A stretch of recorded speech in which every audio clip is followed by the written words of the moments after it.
Hamas അധികാരം ഒഴിഞ്ഞു. ഇനി സുരക്ഷയ്ക്കായി കാവൽ നിൽക്കുമെന്ന് ഹമാസിൻ്റെ പ്രതിനിധികൾ ഈ വിഷയവുമായിട്ട് ബന്ധപ്പെട്ട് പ്രതികരിച്ചു. വാർത്താക്കുറിപ്പിലാണ് ഗസയുടെ അധികാരവുമായി ബന്ധപ്പെട്ട കാര്യം ഒഴിഞ്ഞതായിരിക്കുന്ന വിവരങ്ങൾ അവർ പ്രസ്താവനയായിട്ട് പുറത്തുവിട്ടത്. വെടിനിർത്തൽ കരാറിൻ്റെ ഭാഗമായിട്ടാണ് തങ്ങൾ ഒഴിയുന്നത് എന്ന് അവർ പറയുകയും ചെയ്തു. ഈജിപ്തിലെ ബ്രദർഹുഡിൻ്റെ തുടർ സംഘമായിരുന്നു ഹമാസ് എന്ന് പറയുന്ന സംഘം അല്ലെങ്കിൽ സംഘടന. സ്വാതന്ത്ര്യത്തിന് വേണ്ടി സായുധ പോരാട്ടം നടത്തുക എന്നുള്ളതാണ് അവരുടെ ഉദ്ദേശ ലക്ഷ്യം. അതിനുവേണ്ടിയാണ് അത് രൂപീകരിച്ചത്. ആദ്യഘട്ടത്തിൽ സാമൂഹ്യ സംഘടനയായിട്ടും സഹായ കാരുണ്യ പ്രവർത്തികൾ ചെയ്യുന്ന സംഘമായിട്ടുമാണ് അവർ പ്രവർത്തിച്ചത്. അത് അങ്ങനെ തന്നെയായിരുന്നു ഈജിപ്തിൽ. അതിൻ്റെ തുടർ ഭാഗമായിട്ട് ഗസയിലേക്ക് അവർ പറിച്ചു നടപ്പെടുകയും അവിടെ ഈ പറയപ്പെട്ട സേവന പ്രവർത്തനങ്ങൾ ചെയ്യും. അതോടൊപ്പം പിന്നെ റൂട്ട് മാറിയിട്ട് സ്വാതന്ത്ര്യവുമായിട്ട് ബന്ധപ്പെട്ട കാര്യത്തിലും ഗസയുടെ പൂർണ്ണമായിരിക്കുന്ന അധികാരം ആ രാജ്യത്തുള്ള ആ പ്രദേശത്തുള്ള ഫലസ്തീനികൾക്ക് കൈമാറണം എന്ന മുദ്രാവാക്യത്തോടു കൂടിയാണ് പിന്നീട് അത് റൂട്ട് മാറിയിട്ട് സഞ്ചരിച്ചത് എന്നാണ് അനുമാനം. പറയുന്ന കാര്യം തന്നെ ഇങ്ങനെയാണ്: സ്വാതന്ത്ര്യത്തിലേക്ക് കുറുക്കു വഴികളില്ല. ഭാരിച്ചതും മാരകവും വേദനാജനകവുമായ ദീർഘയാത്രയിലൂടെ വേണം ദേശത്തിൻ്റെ സ്വാതന്ത്ര്യത്തിന് വേണ്ടി സഞ്ചരിക്കാൻ. ചേർന്ന് നിൽക്കുന്ന സമയത്ത് മാത്രമേ അത് സാധ്യമാകൂ. പ്രാദേശിക തലത്തിൽ അവർ തിരഞ്ഞെടുപ്പിനെ അഭിമുഖീകരിച്ചുകൊണ്ട് ഘട്ടം ഘട്ടമായി ഗസ നിവാസികളുടെ വലിയ രീതിയിലുള്ള പിന്തുണ നേടുകയും ആ പ്രദേശം അടക്കി ഭരിക്കാൻ വേണ്ടിയിട്ട് ഹമാസിന് സാധിക്കുകയും ചെയ്തു. സിവിൽ നടത്തിപ്പ് സംബന്ധമായിരിക്കുന്ന കാര്യങ്ങളാണ് ഇപ്പോൾ കൈമാറിയത്. പോലീസ്, അതായത് സുരക്ഷാ സംബന്ധമായിരിക്കുന്ന കാര്യങ്ങൾ ഇപ്പോഴും ഹമാസിൻ്റെ കൈവശത്തിൽ തന്നെ ആയിരിക്കും. ഫലസ്തീൻ അതോറിറ്റിയുടെ നേതൃത്വത്തിലേക്ക് ഗസയുടെ സിവിൽ നടത്തിപ്പ് സംബന്ധമായിരിക്കുന്ന കാര്യങ്ങൾ കൈമാറുകയോ അവർ നടത്താനോ സാധ്യതയുണ്ട് എന്ന് വിലയിരുത്തുന്നു. ഗാസ ഭരിച്ചിരുന്ന സിവിലിയൻ ഗവൺമെൻറ് ഭരണ സംവിധാനം പിരിച്ചുവിട്ടതായിട്ട് ഔദ്യോഗികമായിട്ട് പ്രഖ്യാപിച്ചു. National committee for administration of Gaza NCACS എന്ന സംഘടനയാണ്, എന്ന സംവിധാനത്തിലൂടെയാണ് ഇനി തുടർ ഭരണം നടക്കുക എന്നവർ പറയുന്നു. ഇവർക്ക് കൈമാറാൻ തയ്യാറാണ് എന്ന് ഹമാസ് അത് പ്രഖ്യാപിക്കുകയും ചെയ്തു. ഈ സിവിൽ ഭരണവുമായിട്ട് ബന്ധപ്പെട്ട കാര്യത്തെക്കുറിച്ചാണ് പറയുന്നത്.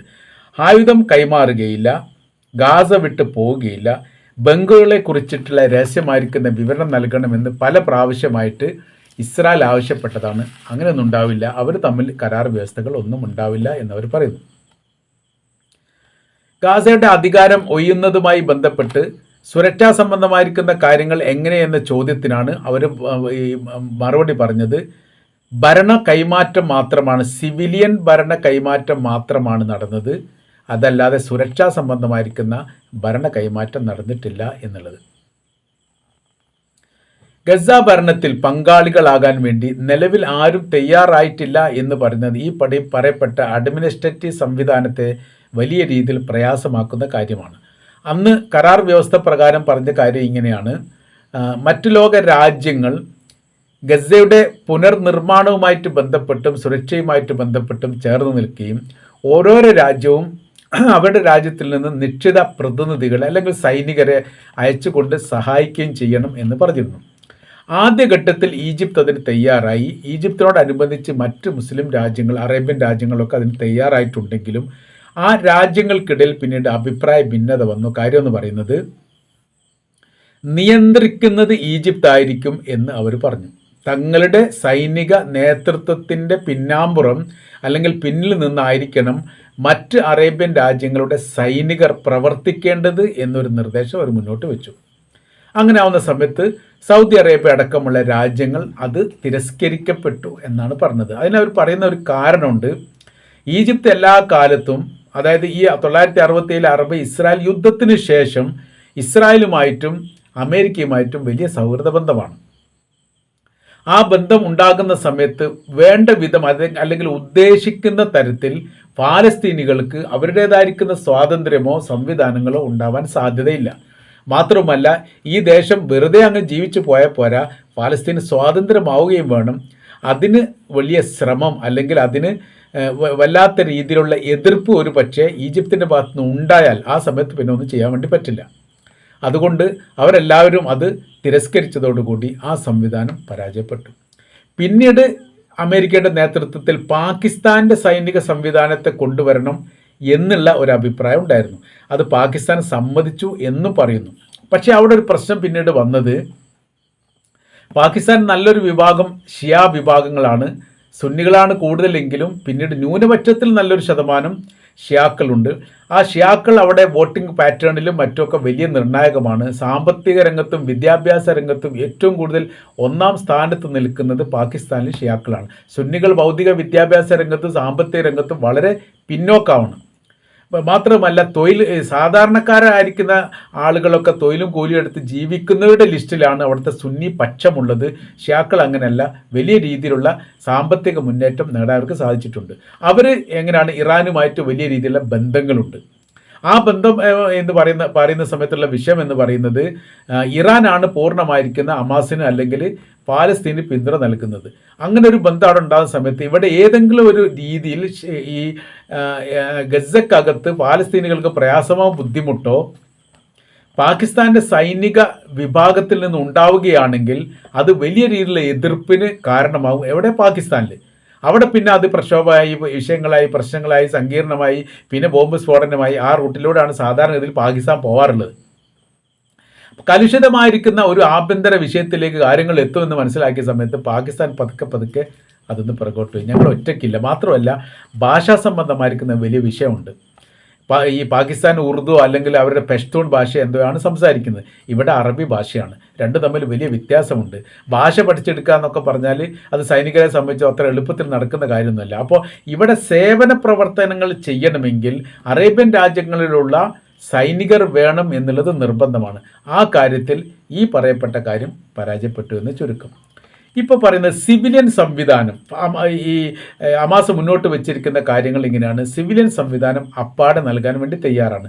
ആശുപത്രി, സ്കൂള്, വെള്ളം, വൈദ്യുതി, മുനിസിപ്പൽ സേവനങ്ങൾ, സർക്കാർ ഓഫീസുകൾ, ശമ്പളം, പൊതുസേവനവുമായിട്ട് ബന്ധപ്പെട്ട കാര്യങ്ങൾ, ഇതെല്ലാം ഈ പറയപ്പെട്ട വിഭാഗത്തിന് കൈമാറും. അതായത് സിവിലിയൻ ഭരണ സംവിധാനം.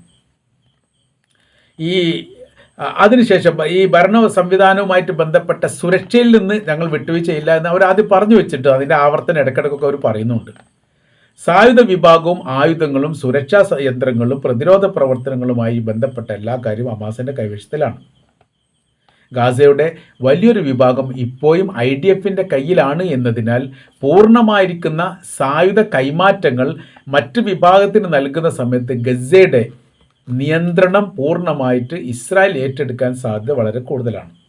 2025 ഒക്ടോബർ മാസം 10-ാം തീയതിയാണ് ഗാസയിൽ വെടിനിർത്തൽ സംവിധാനം പ്രാബല്യത്തിൽ വന്നത്. ഗാസയുടെ 64% എങ്കിലും പ്രദേശങ്ങൾ ഇസ്രായേലിൻ്റെ സുരക്ഷാ മേഖലയിലോ അവർ നിയന്ത്രിക്കുന്ന രൂപത്തിലോ ആണ് ഇപ്പോഴും ഉള്ളത്. അത് റഫയും നെറ്റ് സെറീം എന്ന് പറയുന്ന കോറിഡോറും കിഴക്കൻ ബഫർ സോൺ മേഖലയും എല്ലാം ഇപ്പോഴും ഇസ്രായേലിൻ്റെ സൈനികരുടെ നിയന്ത്രണത്തിലോ അതല്ലെങ്കിൽ നിരീക്ഷണത്തിലോ ആണ്.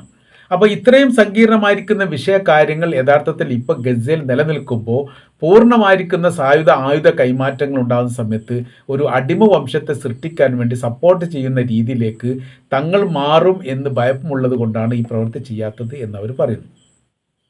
ഇനി അതിൻ്റെ മറ്റൊരു ഭാഗം പറയുന്ന സമയത്ത് ഹമാസ് ഈ ഗസ എന്ന് പറയുന്ന ദേശത്തിൻ്റെ പൂർണ്ണമായിരിക്കുന്ന അധികാരം കൈവശപ്പെടുത്തിയത് കൊണ്ടാണ് മറ്റ് പല ലോക രാജ്യങ്ങളും ഗസയ്ക്ക് വേണ്ടിയിട്ട് പൂർണ്ണമായിരിക്കുന്ന സഹായങ്ങൾ നൽകാത്തത് എന്നൊരഭിപ്രായമുണ്ട്. അങ്ങനെ ആ സമയത്ത് രാജ്യവികസനവുമായിട്ട് ബന്ധപ്പെട്ട അല്ലെങ്കിൽ ദേശത്തിൻ്റെ മുന്നേറ്റവും വികസനവുമായിട്ട് ബന്ധപ്പെട്ട കാര്യത്തിന് വേണ്ടി അഡ്മിനിസ്ട്രേറ്റീവ് വിഭാഗം ഏറ്റെടുക്കുന്ന സമയത്ത് ആളുകൾ പണം കൊടുക്കും അല്ലെങ്കിൽ രാജ്യങ്ങൾ പണം കൊടുക്കും.